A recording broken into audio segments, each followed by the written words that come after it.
Deeno clicked his tongue. Just when we were at a good part, out loud I warned him, "Oh, you didn't want any cake?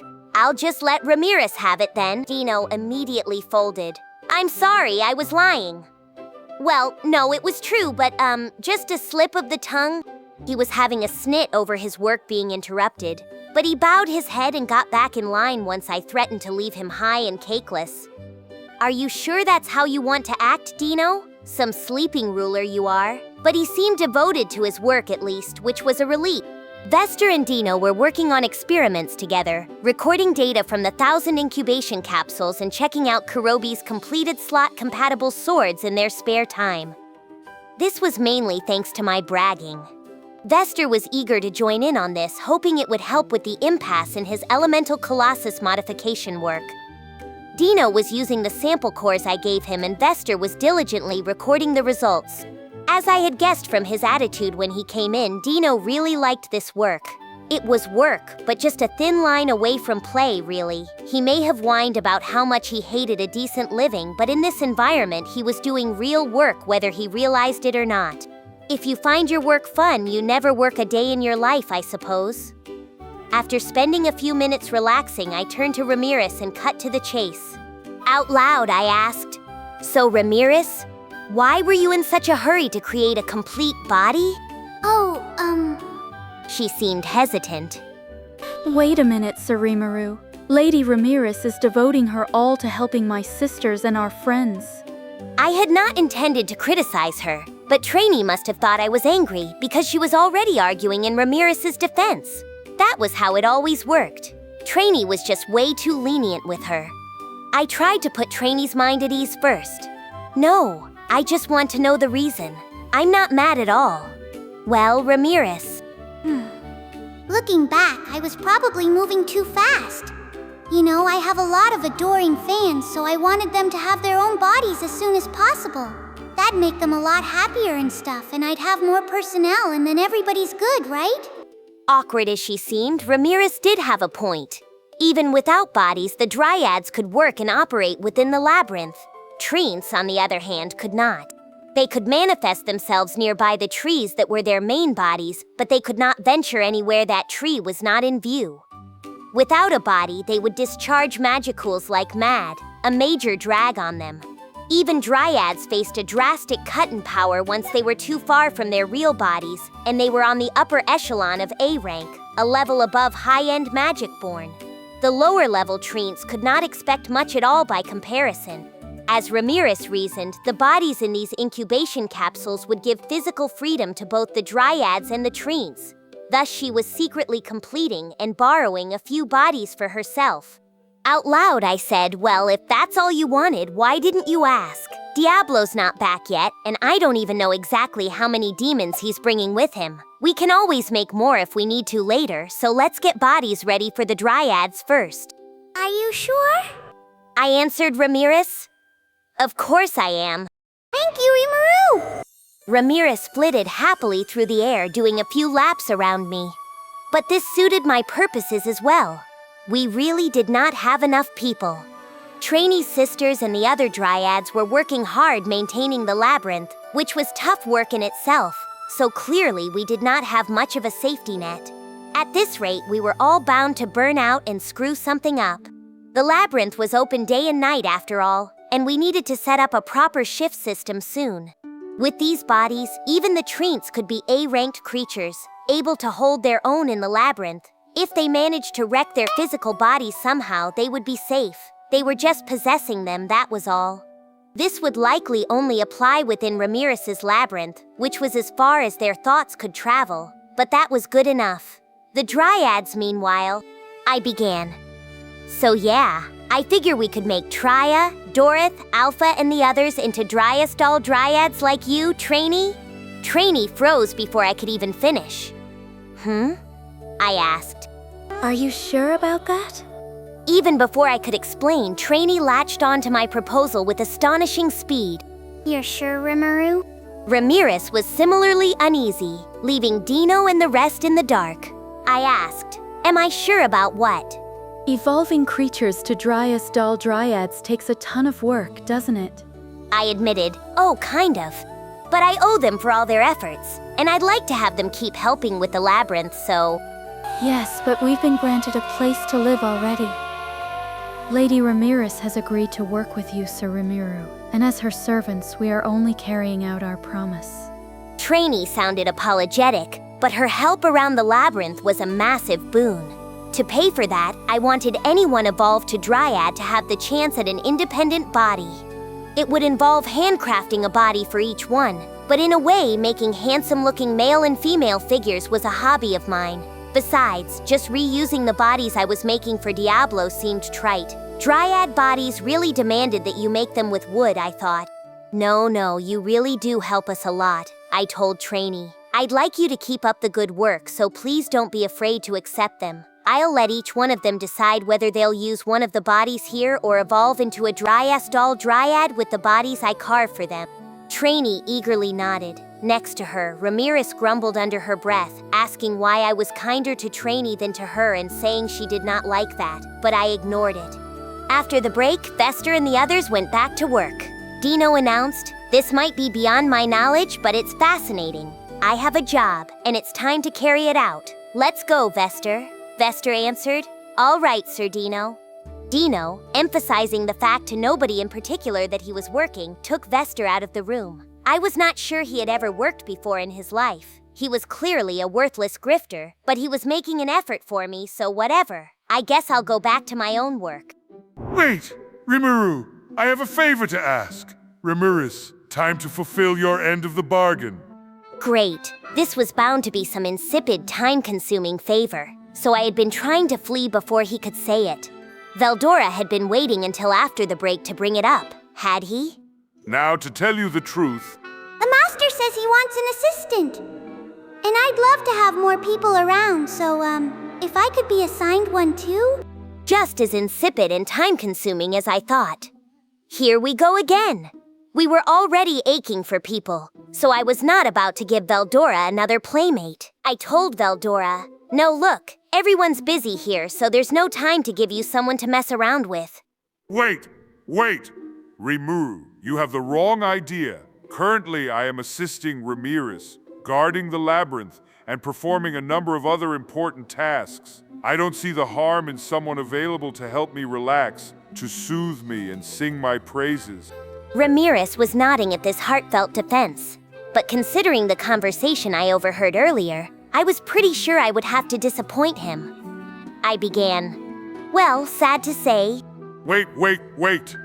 I was interrupted again. Veldora was hell-bent on getting my approval today, was he? Apparently, he was not backing down. To be honest with you, ever since I was in your stomach, I have had someone I feel confident in calling a companion with me. I dearly hope you will deign to grant a body to him as well. This came out of nowhere. I had no idea who he meant. What kind of acquaintance was this? Understood. It is believed to be the high-level magic-born Ifrit. Huh? Why is Veldora friends with Ifrit? Report. Due to an intervention from the subject Veldora at the time, Ifrit was subjected to the same predation into isolation. According to Raphael, when I took Ifrit from Ch2 and consumed it, Ifrit was taken to the same space in my stomach that had been isolating Veldora. Since this presented no obstacle to taking Ifrit's data, Raphael, who was still the great sage at the time, let it pass without comment. It would not have bothered me either. In fact, I never even noticed until now. Thus, I guess Veldora and Ifrit had been fostering a friendship while I was not paying attention. I asked Veldora, "Oh, so you want to revive Ifrit?" Quahahaha! How nice of you to understand so quickly, Rimuru.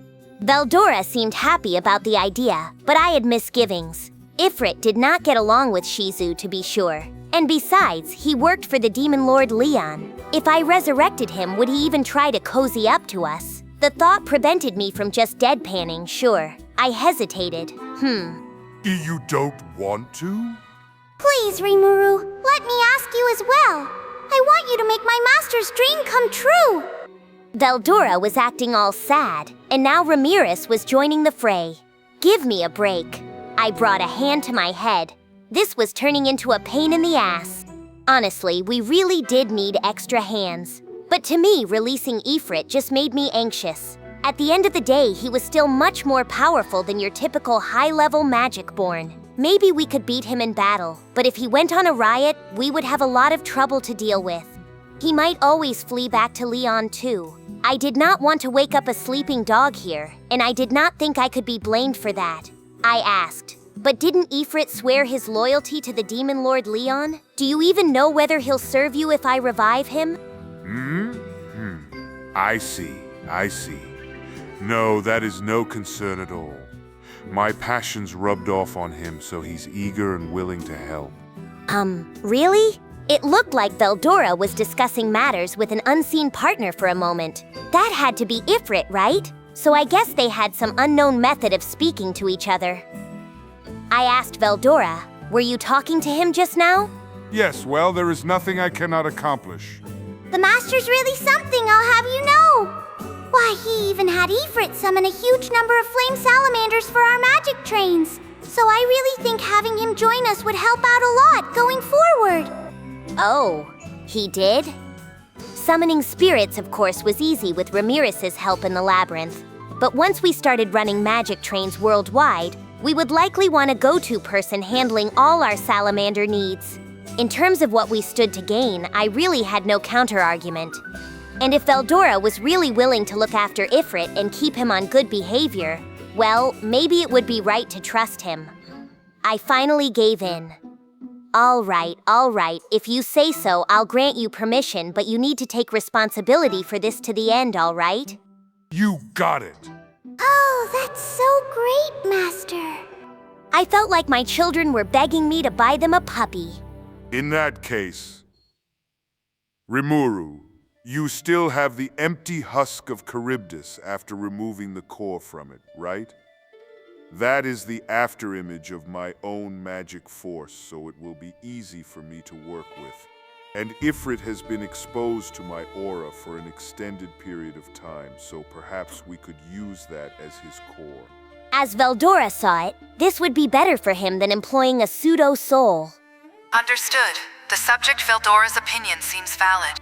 And if Raphael was agreeing, I had no room to turn him down. I confirmed, okay, so we'll give this to Ifrit for his body then?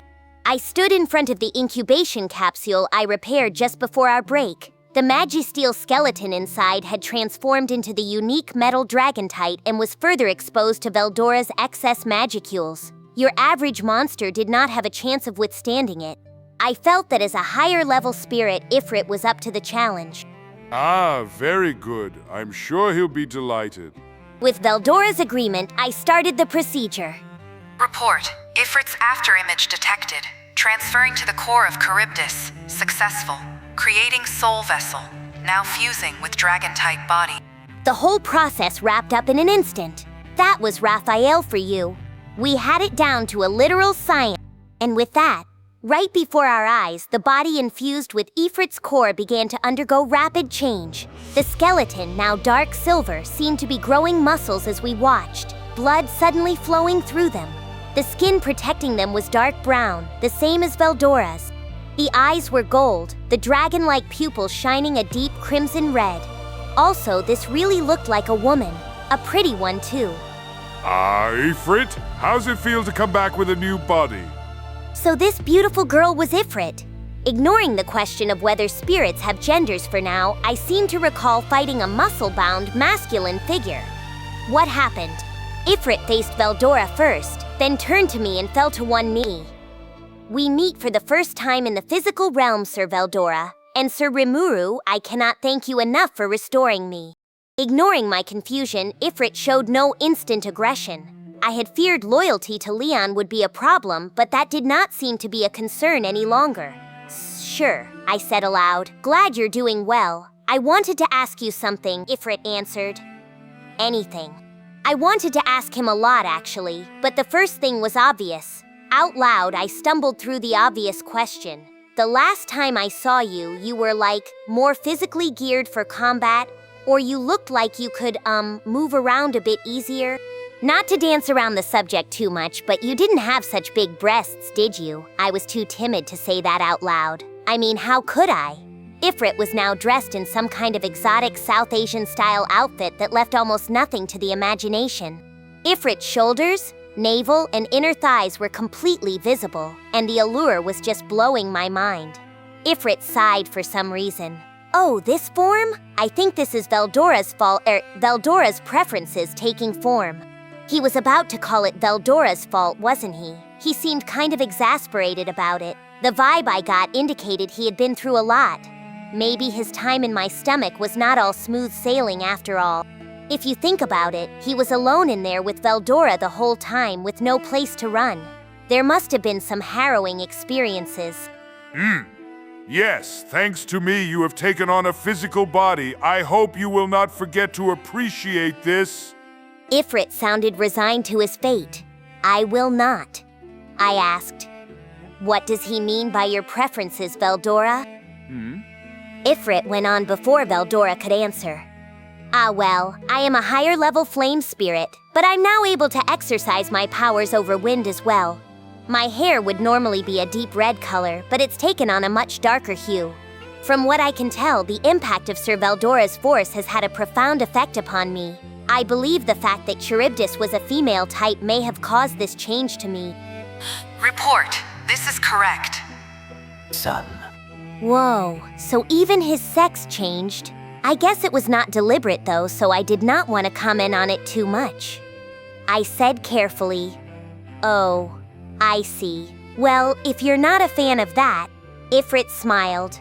I have no complaints at all. No matter how it looks, this form is far more powerful than I used to be. Glad to see he was so adaptable. I suppose getting browbeaten by Veldora all this time must have made him used to things. I kind of liked that.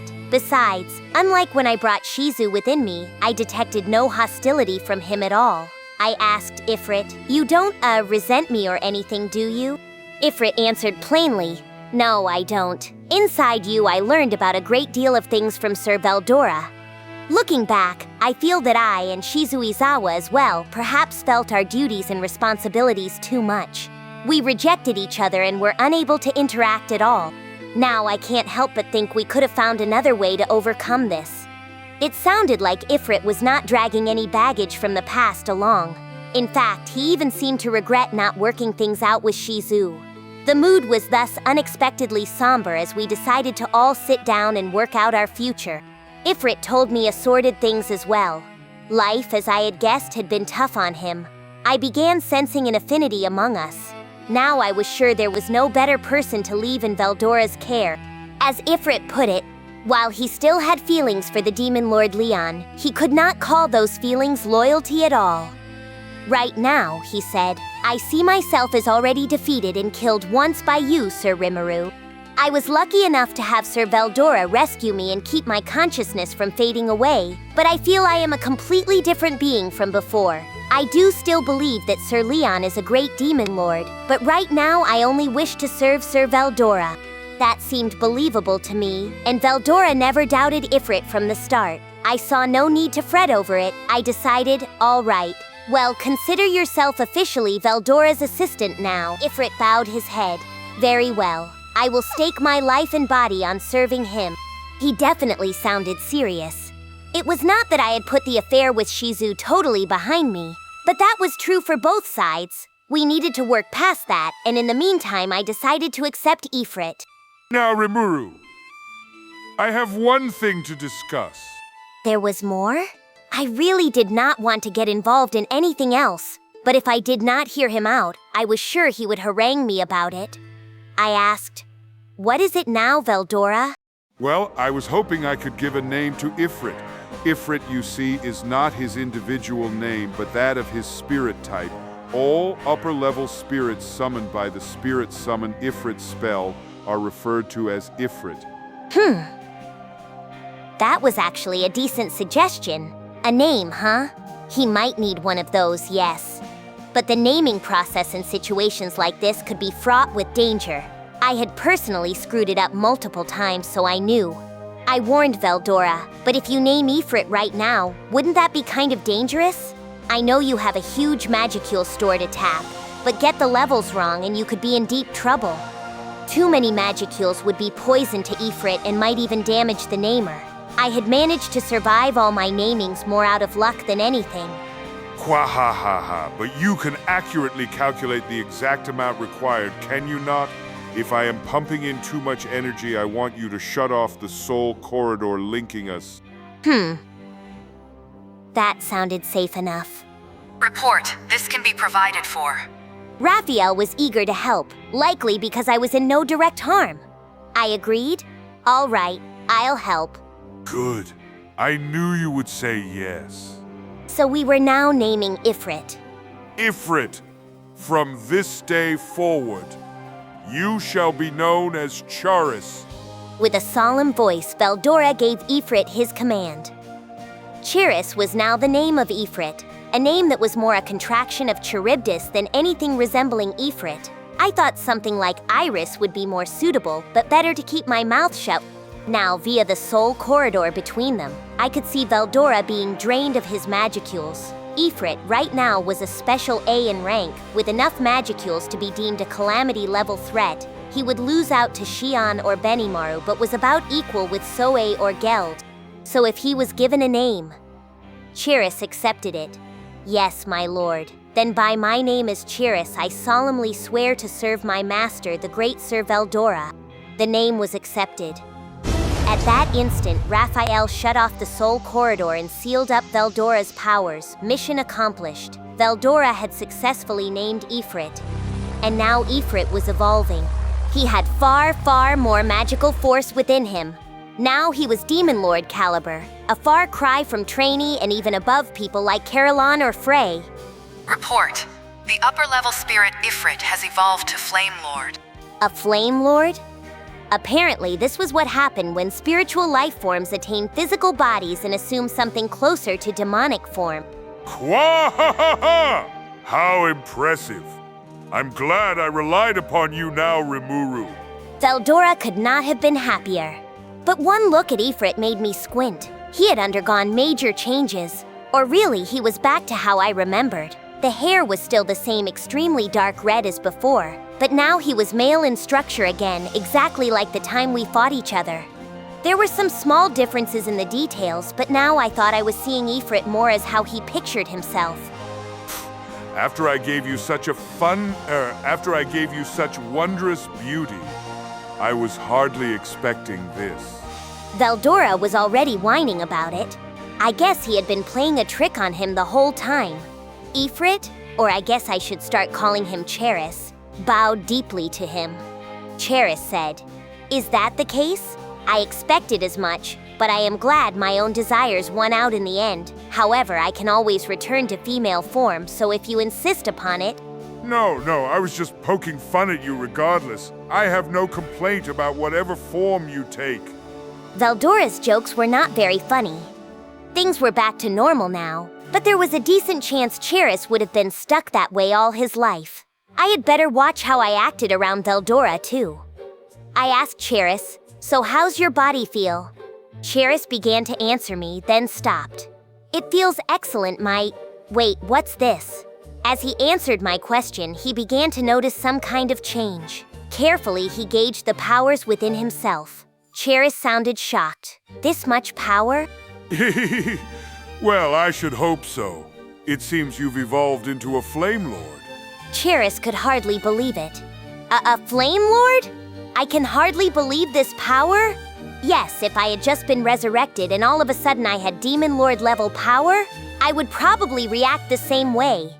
But even with all that power, Charys was still mainly just a caretaker for Veldora, all right?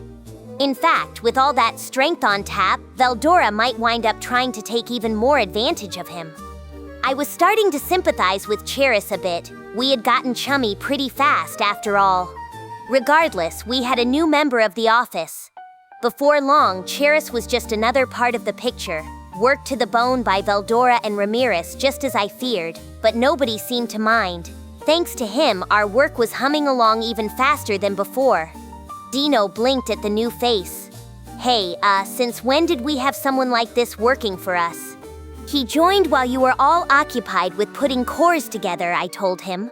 Deeno objected. But it's not like you just hired someone on. This is a spirit lord. He's got like demon lord powers. I corrected him. No, he's a flame lord to be exact. Deeno pushed back. It doesn't matter, that's not what I'm trying to say. He seemed pretty agitated, but everyone else got used to things quickly. Vester gave in first. Well, you know, these things happen, I suppose. Deeno was not convinced. They do, Vester? Vester answered with hard-earned resignation. Deeno, if we're going to work with Rimuru and the Master here, you can't afford to let things like these throw you. Deeno muttered, I know, but... He looked less than convinced, but, with the help of everyone else, grudgingly accepted it. So now I was cutting down more trees and creating more dolls. Before long, I had a number of dryads evolved into doll dryads capable of tapping their full powers no matter how far they were from their trees. Not one of them refused the offer, so now there were nearly 10 of them. They did not have battle experience and thus were not as strong as Treyni, but they had a whole labyrinth to learn the ropes in. Looking ahead, I was sure they would be great assistants for Ramiris. I was also just about done with the bodies, or really the avatars, I would be lending to the treants. They would simply be possessing these bodies, not taking them over entirely, so they did not need to be top of the line. I made sure they were fully compatible with the 100-odd treants who would now be able to explore and work in the labyrinth. That was a lot of new personnel, and now I regretted not doing this sooner. Many of the dryad bodies were female in shape, while most of the treant bodies were male. The dryads and treants themselves were genderless, and they told me I did not need to worry much about this, so I made their bodies with efficiency as the watchword. If they wanted to adjust any details, they could do it themselves once they took possession. Regardless, I was told they were ready to hop in whenever the bodies were good to go, and before long my work was complete. Thank you very much, Sir Rimuru. I jiggled my slime body in response to Treyni's words of gratitude. This was really no big deal for me. I wanted to repay them for their hard work, and besides, I got a lot out of the bargain. I told the group, okay everyone, keep it up. Ramiris, if anything happens, let me know. Roger! I'll fly right over! She would report back at once if something flared up, I was sure. But we still had work left to do. I was meeting with Rigurd and Mulmul daily, and I had a mountain of projects and proposals to approve. My feedback was required for our criminal justice system as well, and I needed to mediate over and resolve any conflicts of opinion in my cabinet. In an ideal world, I would help all day with this research, but life was getting in the way. What I really wanted was a staff to help me with bureaucratic work. That was my main priority. I had time for my hobbies because I did not need to sleep, but even I enjoyed a nap now and again. I had thought of myself as someone who talked a big show and let everyone else do the actual work, but now I really was working hard. I could not help thinking about that as I returned to my office. An attendant had been waiting with a message. Sir Diablo has returned, along with several unfamiliar individuals. They wanted to see you. What would you like me to do with them, Sir Rimuru? If it were Diablo alone, of course I would welcome him right in. But he had brought strangers along. It was an annoyance, but with all the people I had around me, we needed to go through this procedure. I decided to get this rolling before Benimaru demanded he sit in on matters. We'll meet in the reception room, I said. Bring them right over. The attendant briskly bowed at me and left. She seemed to move kind of awkwardly. I guess she was nervous around me. Exasperated, I asked another attendant in the next room over to prepare some tea. Shuna was busy elsewhere with her own work in the daytime, although she always allotted time in the evening to prepare dinner and the like. Shion, for her part, was training Team Reborn in the labyrinth. They were apparently testing out just how immortal they were, pushing the far edges of their endurance. I heard they were going down to some pretty deep levels, so I resolved not to call for her unless needed. In their place right now were 2 attendants assigned exclusively to me, a pair of evolved goblinas who pretty much looked human in my opinion. Some Shuna-developed cosmetics had gained popularity as of late, and I felt like all the women around me had been looking prettier. They were first-class attendants, and I was sure they would be at ease around the kings and princes of other nations, although I must have been a tad intimidating. I could not ask for better.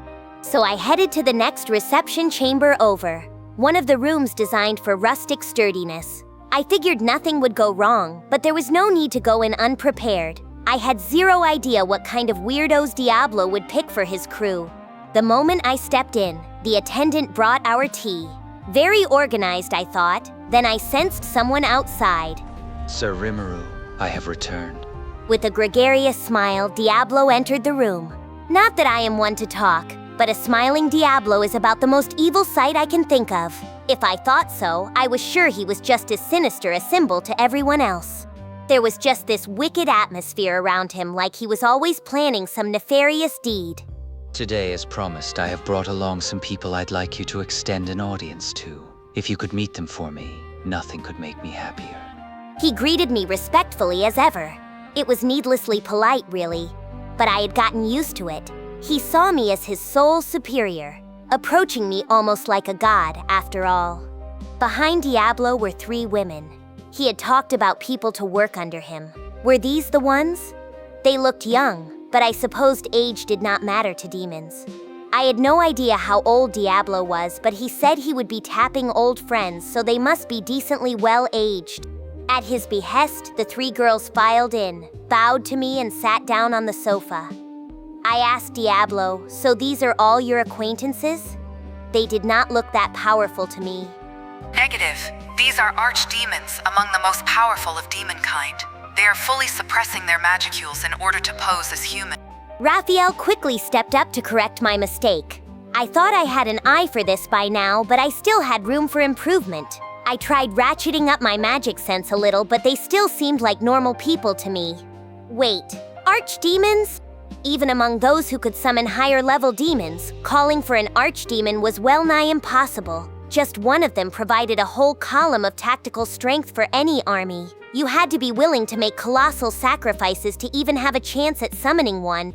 If the human race tried it, that would be a national-level project requiring all kinds of large-scale rituals. Now I had 3 of them on my sofa. And wasn't Diablo an archdemon as well? If these were his friends, maybe I should have expected this. Yes. These are the ones I decided were worthy enough to enjoy a personal audience with you, Sir Rimuru. I said, I see. They certainly camouflage themselves well. I can hardly see a difference between them and regular people. I'm not sure even a paladin could tell these were archdemons. Hehehehe. Well spotted, Sir Rimuru. I told them to devote their full force to concealing their race, but you saw through the ruse regardless. Yeah, kind of, I said, giving Diablo a cool, collected nod. It was all Raphael, to be honest, but still. So are there more? Yes, I have 7 or so others I think would be useful. He always had this exaggerated way of talking about his business. I had 1,000 bodies ready for him, and now we would only need about 1% of them? Of course, I did use 100 of those bodies for the treants already, so that worked for me.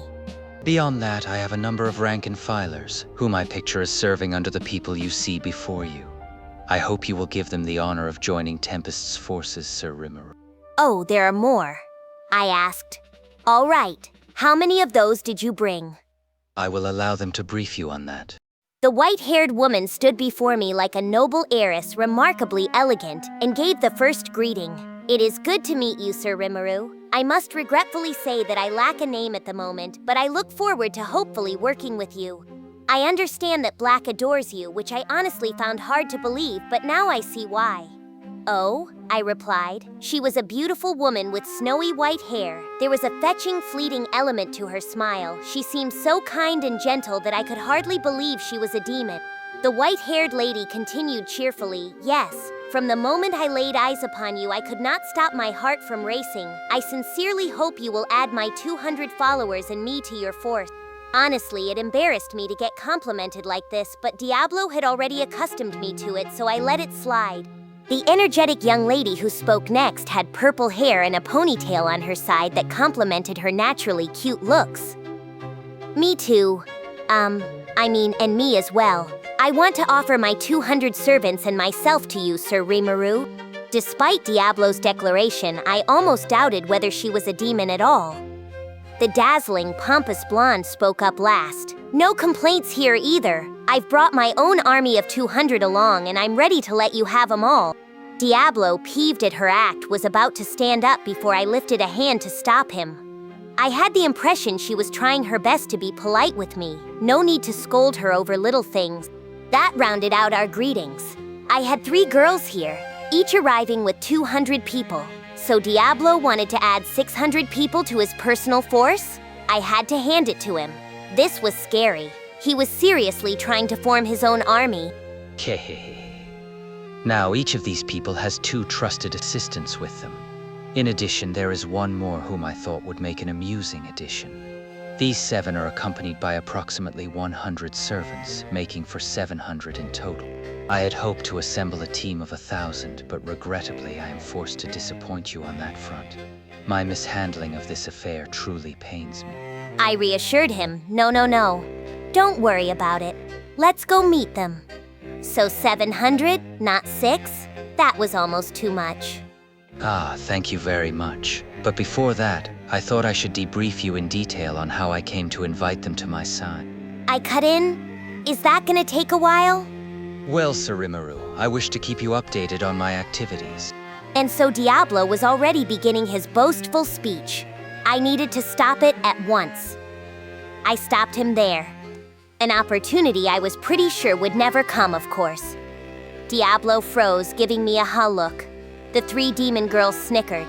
I suppose they were worried he would talk about himself for hours, too.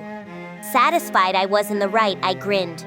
I don't want to keep everyone else waiting either. Introduce them to me.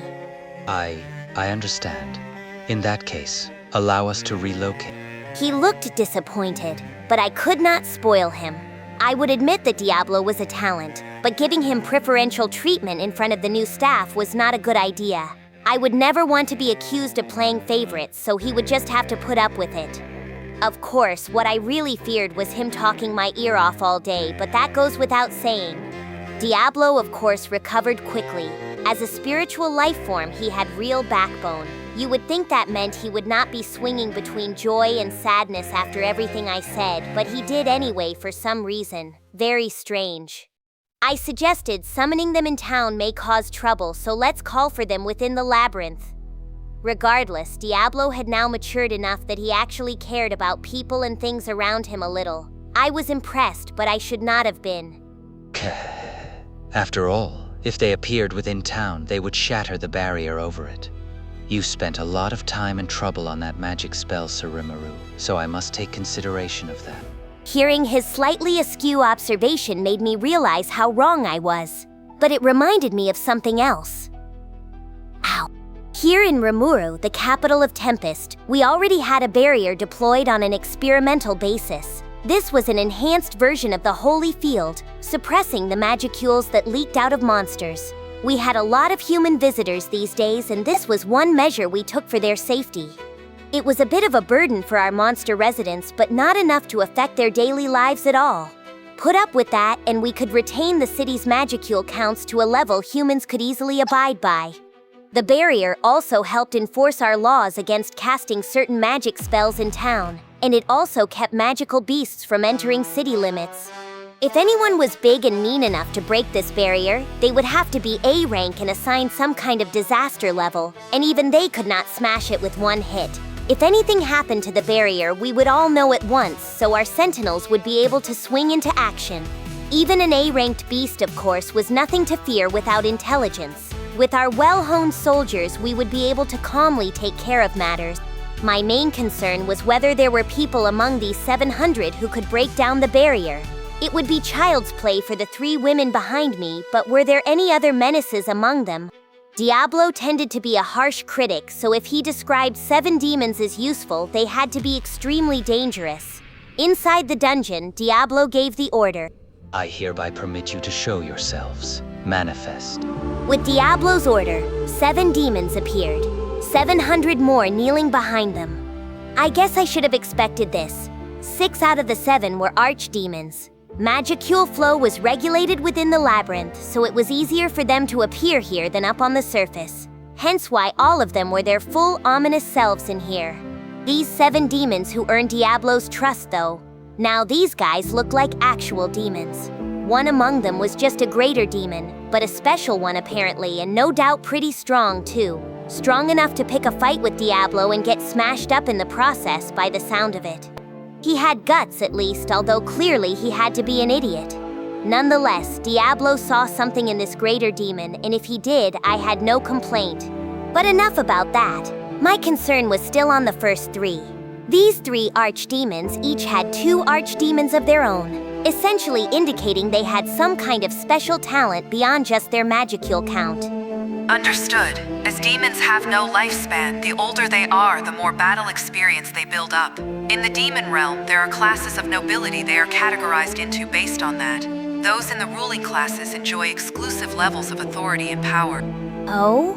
Raphael told me that demons are limited in how far they can grow, Archdemon being the very top. However, even under these same conditions, they can polish their battle skills and establish themselves as superior over others. Different demons can have different strengths, even with the same magicule count. That difference can come in knowledge, the drive for victory, the strength of their will. Put it all together, and that was how a demon built their reputation. Plus, archdemons were further categorized by the era they were born in. To be exact, legends whose names had been known for over 3,000 years were classified as prehistoric. Archdemons at least a millennium old were ancient. Beings with over 400 years of accrued knowledge were medieval. Demons who survived past 100 years were pre-modern. Those with more than a human lifespan's worth of study were modern. Newborns were called contemporary. And at the far end of time you had the origin category, the very first of all demons. The strengths of demons were evaluated based on how long they had lived. The ruling classes of demons, the nobility ranked Count or higher, were all ancients. Thanks for the detailed rundown, Raphael. I appreciated that bullet point presentation. Now to use this newfound knowledge to examine the demons before me. The first three were in the ruling classes, and these 6 were their subjects. I suppose this meant that the trio and Diablo as well were all very old demons ranked Count or higher. I may have been oblivious at the time, but I befriended some pretty notorious characters, didn't I? It made me shiver a bit as Diablo smiled. This group, I feel, boasts some aspects worthy of your attention. When I regaled them with stories of your wondrous deeds, Sir Rimuru, they all broke down and begged for the chance to serve you. Thus, I decided to grant their request and let them join me. It sounded like a very moving tale, although I felt like he was making up parts of it. I took a closer look at the 7 underling demons. Maybe they had wept, but I was not convinced they were begging to serve under me. My evidence for this was how clearly all of them had been beaten up, with the lower-end greater demon in particular. I marveled at how he was even alive. Diablo really was making up that story, I thought. All 7 of them looked like they had something to say, but none of them spoke in front of their boss. They were very well trained. Or I was sure Diablo had sternly warned them otherwise. The 7 demons all bowed their heads and swore their fealty. From this moment we shall ever be your faithful servants, Sir Rimuru. Please grant us your orders. The choir of 700 behind them did the same. 700 demons lying prostrate before you is quite a sight, let me tell you. Diablo observed the spectacle, smiling and nodding. He scared me. The fact that he was my ally made me breathe an internal sigh of relief.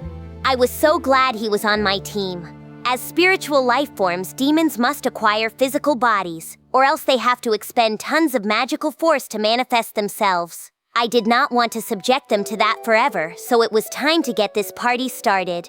The process was really simple. First, I used Beelzebub to consume the demons. Then I called upon Raphael to combine each one with the pseudo-soul inside each incubation capsule. It worked great. Before long, all the demons had their bodies, customizing them to their liking. They would be fully used to them in 2 or 3 days. I did run into some problems with the first 3, though. I did not want to give them the same treatment as all the demons under them. They were apparently longtime friends with Diablo, so I figured they deserved a few perks. Besides, they were beautiful, and I am nothing if not a patron of fine beauty. If I wanted to have them drop the demon look and appear more human without affecting their appearance, that much was a snap for me, so I offered my services. I offered, "Would you like me to work on your outer appearance?" The white-haired beauty asked, "Are you sure?" I answered, "Of course I'm sure." She smiled and accepted the offer. In that case, by all means. The other 2 followed her lead. With their consent, it was time to get started. It is tough to change someone's appearance without adjusting their internal bone structure. My fingers were more than nimble enough for the effort, and Raphael's calculations were perfect. Forming and adjusting their looks was a cinch for me. Once their structures were set up, some magicule flow fine-tuning should perfectly recreate their looks. I also gave them a little extra, mixing gold into their magisteel skeletons to make them oracle. If they were friends of Diablo's, they deserved that much. In this world, gold was kind of an all-purpose metal, keenly compatible with magicules and providing durability and capabilities that far surpassed magisteel. They were literally beautiful down to the bone and very appreciative. The three women thanked me together. "Thank you very much, Sir Rimuru." And if they were happy, I was just as happy. Mission accomplished. Now we just had to wait for everyone to wake up. Oh, and it would be an annoyance if they did not have names. Deeno, Ramiris, and Veldora had invited themselves in. Deeno was the first to react. Whoa, what are you doing in here? Hey, Rimuru! Did Diablo bring his underlings back? I want to say hi to them. Whoa, look at this! Yep, I explained to the ignorant Deeno. Ramiris is right. Diablo's brought his team over. They're all demons, so I have a set of bodies for them. Deeno answered, "No, I knew that, but if he did, why was he acting so surprised?" Well, after all, if he has gathered this many demons together, Diablo must be quite formidable indeed. Oh, the numbers, huh? Yes, there were a lot. Veldora seemed to have a point. If I had not been forewarned, I probably would have been just as shocked. And not just that, I'm a little surprised too. The three leaders over there. Is it me, or are they really, really old? Deeno nodded his agreement. "Yeah," I said, "they're ancients in the ruling class, so they've supposedly been alive at least 1,000 years. Deeno stared. "Huh?" He tried again. "It's gotta be more than that, isn't it? Was it?" Raphael could not have made a mistake. Negative. It is a difference of interpretation. With no way of knowing an exact age, estimates given are strictly estimates. If they have lived over a millennium, then it is not out of the question for them to be over 30,000 years old as well. I suppose that was true. Being over 1,000 could potentially make you 3, 4, even 10,000 years old. Raphael was not wrong, but it did not necessarily have the right estimate either. I said, "Yeah, but it's hard to ask a woman for her age." Quahahaha! I have learned that well. It leads to unwanted anger, to be sure. I concluded, well, one's age isn't all that important anyway. If I've got a trio of ruling class demons on my side, I'm not gonna ask questions. If you're fine with that, Rimuru, then so am I. Deeno added. Funny way to think about it. I sure couldn't do that. Well stated, Sir Rimuru. It is not the years in your life, but the life in your years, am I right? Maybe? Diablo seemed eager to close the book on the subject. As embarrassing as it was for me, I followed his lead. Deeno and the gang had almost made me forget what I was here for, so I decided to focus on what I would name these demons. I figured I might as well keep it simple and stick with the exotic car theme I started with Diablo. It was not like fighting power should be measured like the price tags of cars, but with the ancient demons in front of me like this, I thought they deserved names like that. I boastfully stated to the 3 body frames in the capsules, "Okay, from now on you 3 can call yourselves Testarossa, Ultima, and Carrera." The first among them had beautiful shimmering white hair, snow-like skin, and floating amid all that blinding white, elegant, vibrant eyes and soft red lips, which reminded me of the classic Ferrari Testarossa. Ultima was the perky lady with purple hair and a bubbly personality, and I thought the name perfectly suited her image. Carrera, meanwhile, was every bit a Porsche, blonde locks, a cutting stare, a real leader of the pack. Deeno was the only one concerned. Whoa! You can't just name them like it's nothing. The warning already came too late, so there was no point panicking about it now. Look at Ramiris and Veldora. They did not freak out about every little thing I did. Par for the course for him, I'd say. Yeah! As if Rimuru would act any other way! There you had it. As the 3 archdemons listened on, I worked them through the final stages of the body-claiming process. Muscle covered their golden frames, and in an instant they were naked personifications of beauty. The magicules kept flowing into them, clothing their bodies. The incubation capsules shattered, unable to withstand their mystical auras. I could see why. Thanks to me naming them, they had now evolved into demon peers, nothing like they were before. Their power was overwhelming, upgraded to a dimension beyond all common sense. Deeno muttered, "Wow, not even old-era demon lords like Carrion could take those guys. I couldn't even guess how deep they go down, man. Good thing I'm not on hostile terms with Rimuru." Nobody reacted to him. Only Vester, who showed up later than the others, could be found in the corner whispering to himself, "I see nothing, ha ha ha, nothing. I know nothing. I'm not involved in this." The way he was slapping himself on the head and talking incoherently made me feel a little sorry for the guy. But let's just pretend I did not see that. This wrapped up my work for the day. I did not want to drain my magicules all at once, so I proceeded with caution, giving names only when I was confident I had the wherewithal for it. 3 a day seemed like a good limit. Thus, the next few days were spent on a naming spree. I gave out the following names, in order of strength: Moss, Veyron, Agera, Esprit, Zonda, Cian, and Venom. Testarossa's underlings were Moss and Cian. Ultima had Veyron and Zonda. Agera and Esprit worked for Carrera. Venom, meanwhile, was Diablo's wildcard favorite. Even with Testarossa and the other 2 alone, I held command over 3 demon peers, which was an insane amount of force. But that was only the start of it. All 7 evolved immediately after I named them, stepping out of their incubation capsules like everything was normal. 2 of them had become demon peers. 4 others remained as archdemons but seemed a little different. I could not explain how too well, but it was like the blinders had been taken off. Venom also evolved into an archdemon, greatly boosting his own fighting power. To me, it was so much of a surprise that my brain just shut off. I mean, demon peers are not beings you see just pop up all the time. They were legendary figures, more powerful than your average demon lord, and counting Diablo, I currently had 6 of them within my borders. Now they were not seeming so rare to me. What was I even going to do with all this force? I wanted to procure people strong in things like politics and economics. Could they handle that stuff? I sincerely doubted it, but I guessed we would have to try it out. As I pondered this, I started thinking up names for the remaining 700. This was my promise to Diablo, and I wanted to see it through to the end. I had, as it turned out, made some miscalculations. Raphael informed me that the magicules already built up in the incubation capsules would be enough to name them with. That was good news. Just the motivation I needed, in fact, because I whipped through the whole naming process in just 2 days. Now these 700 were prostrating themselves before me. Most of them were lesser demons to start with, but with a name and a physical body, they had evolved into greater demons. As expected, they had all gained enough magicules to be firmly in A-ranked territory, and now I had 700 of them at my beck and call. Not that I am one to talk, but something about this screamed stat inflation to me. Some of them even looked for all the world like archdemons. Did I just have another oops moment? It was simply astonishing. I mean, the first 3 alone, Testarossa, Ultima, and Carrera, were more than enough already. But it was too late to turn back now.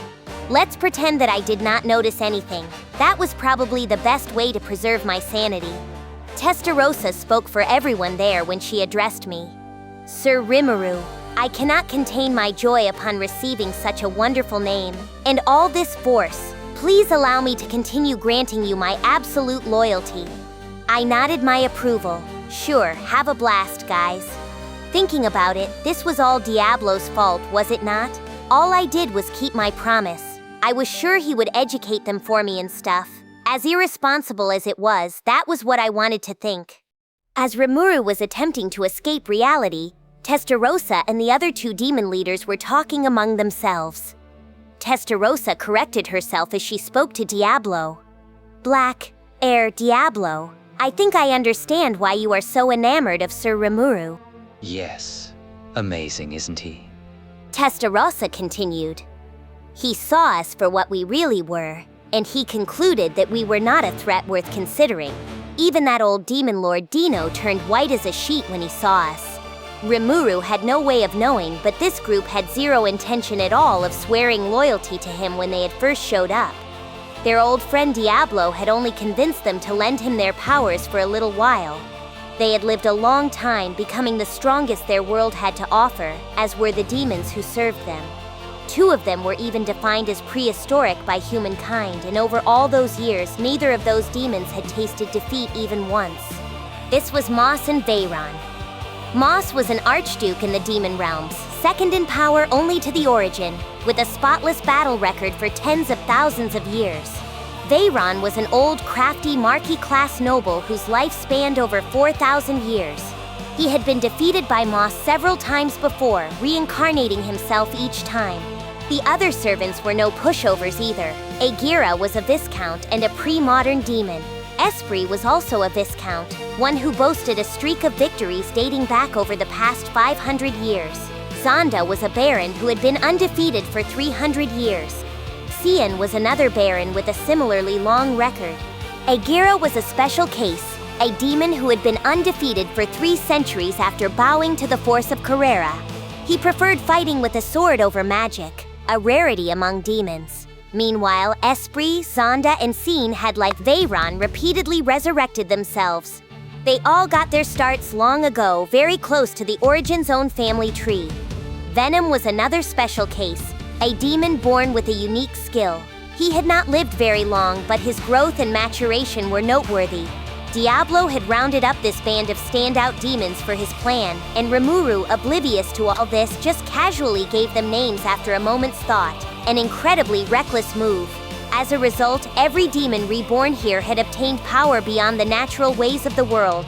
They were now an unimaginable force, a great assemblage of demons feared by all. Despite numbering less than 1,000, they were an army all by themselves.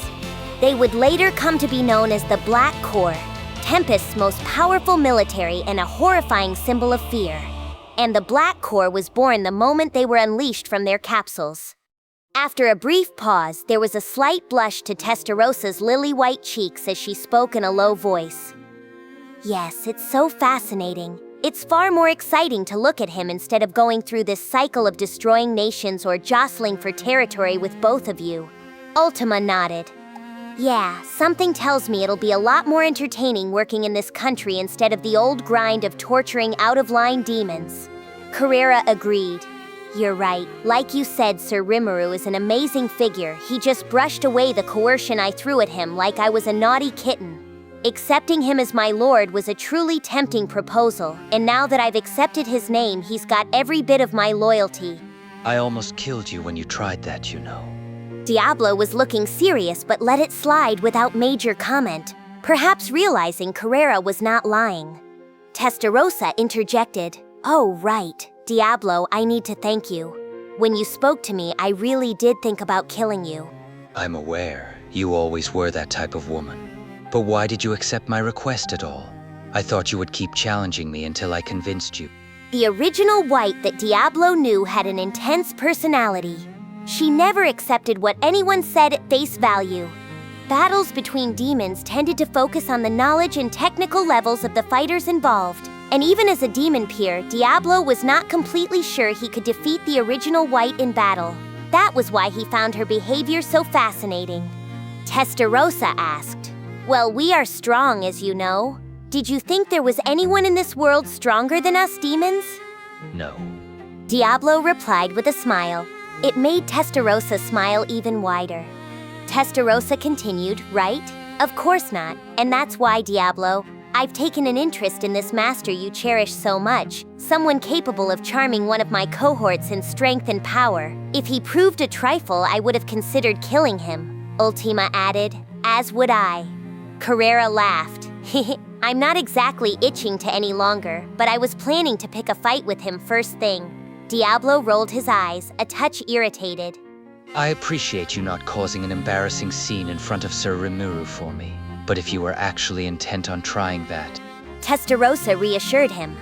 Don't worry, Diablo. You take pride in your name, and just like you, I am tremendously proud of the name Testarossa that Sir Rimuru gave me. By that name, I swear my loyalty to him, and I am sure Ultima and Carrera feel the same way.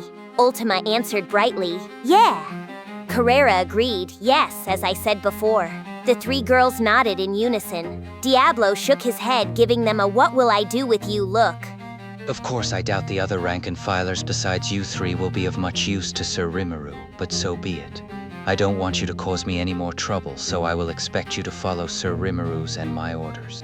Testarossa replied, "So be it indeed. I must repay you for introducing me to Sir Rimuru."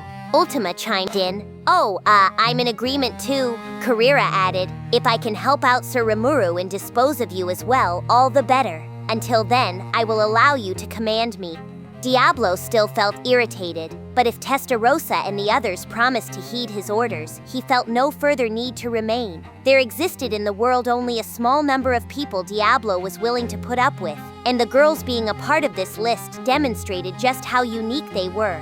And so, unbeknownst to Rimuru, the chain of command was set in stone. This is the sort of conversation Diablo reportedly had, or did not have, or whatever, as he gave me his report. I was trying to enjoy a little peace for a change, but well. And that is how we worked matters out. They are now under my command, but there's still no telling what kind of nonsense they might pull.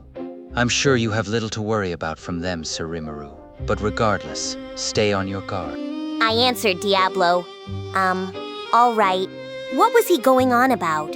He was the one who brought them over here, but it was too late to rant and rave about it.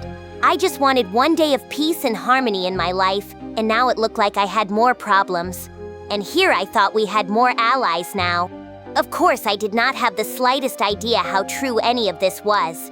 And if they were under Diablo's command, they were all his responsibility anyway. What? What about the guy who appointed him? Gee, I don't know. Who was that? So I decided to just toss the problem completely aside. Route confirmed. The next episode and full playlist are ready. Then don't stop here. Keep watching in story order and subscribe before the next part drops.